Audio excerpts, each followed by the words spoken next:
नमस्कार दोस्तों, मैं कृष्णा अपने YouTube channel fly with confidence में आप सभी का स्वागत करती हूँ। आज हम कर्म और भाग्य की एक कहानी सुनेंगे। आइए सुनते हैं। एक बार एक लड़का परेशान होकर घर के बाहर बैठा था। वो सोच रहा था कि पिताजी ने जो भी संपत्ति मेरे लिए छोड़ के गए थे वो सारे खत्म हो गए हैं। अब मैं क्या करूँ? उसी समय उसके पिताजी के मित्र वहाँ से गुजर रहे थे। उन्होंने उसे समझाया कि भाग्य में जो लिखा होगा वही होगा। उसी रात को उसे स्वप्न आया कि उसका भाग्य पहाड़ की चोटी पर उसका इंतजार कर रहा है। अगले दिन सुबह वो उस पहाड़ की चोटी की ओर चल पड़ा, जिसका उसे स्वप्न आया था कि उसका भाग्य वहाँ उसका इंतजार कर रहा है। पहाड़ की चोटी की ओर जाते हुए रास्ते में उसे एक जख्मी शेर मिला। शेर ने उससे पूछा कि तुम कहाँ जा रहे हो? उस लड़के ने बताया कि मैं अपने भाग्य से मिलने जा रहा हूँ। शेर ने उससे कहा, तुम जब अपने भाग्य से मिलोगे तो पूछना कि मैं कब और कैसे स्वस्थ होऊंगा। जाते वक्त उसे भूख लगी और वो बगीचे से फल तोड़ के खाया, परंतु फल बहुत कड़वे होने के कारण वो खा नहीं पाया।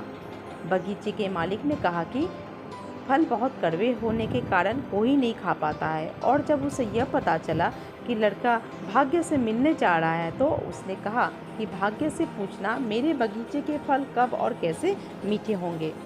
जाते जाते रात हो गई और रास्ते में लड़के को एक हवेली दिखाई दी। लड़के ने हवेली की मालकिन से रहने की इजाज़त मांगी। मालकिन ने उससे पूछा कि वो कहाँ जा रहा है। लड़के ने बताया कि वो अपने भाग्य से मिलने जा रहा है।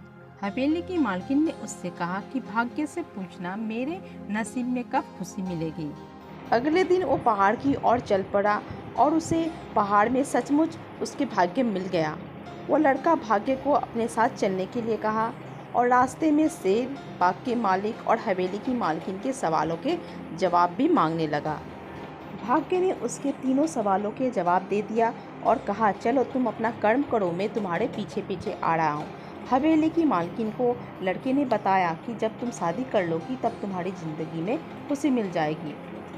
हवेली की मालकिन ने लड़के से कहा, चलो तुम ही मुझसे शादी कर लो। जब तुम मुझसे शादी कर लोगे तो तुम इस हवेली के मालिक बन जाओगे, तुम्हारी गरीबी भी दूर हो जाएगी और मुझे खुशी मिल जाएगी।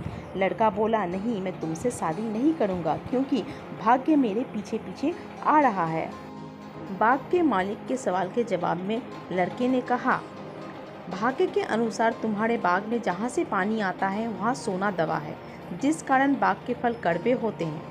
सोना हटाने के बाद बाग के फल मीठे हो जाएंगे। बाग के मालिक ने कहा, सोने को खोदकर निकाल देता हूँ, चलो तुम भी मेरी मदद करो, तुम भी सोना लेते जाना। लड़के ने कहा, मुझे सोने की कोई ज़रूरत नहीं है क्योंकि भाग्य मेरे पीछे आ रहा है। अब वो शेर के पास पहुँच गया। शेर कहता है कि मेरे सवाल का जवाब पूछकर आए हो। लड़का कहता है कि भाग्य के अनुसार जब तुम सबसे मूर्ख व्यक्ति को खाओगे तो स्वस्थ हो जाओगे। शेर ने कहा कि तुमको मैं कोई इनाम देना चाहता हूँ। लड़के ने कहा कि मुझे इनाम की कोई आवश्यकता नहीं।